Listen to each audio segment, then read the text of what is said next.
پیارے بچوں، میری کہانی کا عنوان ہے چاند یا سورج۔ دو بیوقوف دوست دوپہر کے وقت ریل گاڑی میں سفر کر رہے تھے۔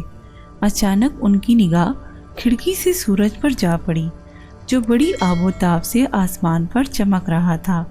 ایک بولا، یہ بلا کی چمکیلی شے تو مجھے چاند لگتا ہے۔ دوسرا بولا، نہیں، ارے او بیوقوف، یہ تو سورج ہے۔ دونوں کچھ دیر بڑے زور و شور سے بحث کرتے رہے۔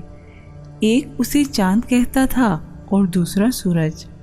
آخر کار انہوں نے سوچا کہ وہ دونوں چونکہ پردیسی مسافر ہیں، اس لیے صحیح فیصلہ نہیں کر سکتے۔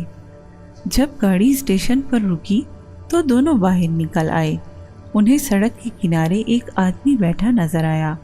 انہوں نے سوچا، چلو اس تیسرے آدمی سے پوچھ لیتے ہیں کہ یہ چمکیلی چیز سورج ہے یا چاند۔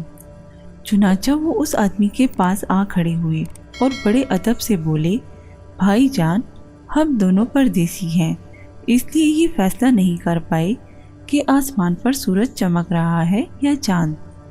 آپ بڑے سیانے دکھائی دیتے ہیں اور یہیں کے رہنے والے بھی معلوم ہوتے ہیں۔ مہربانی کر کے ہمیں بتلا دیجیے کہ اصل معاملہ کیا ہے۔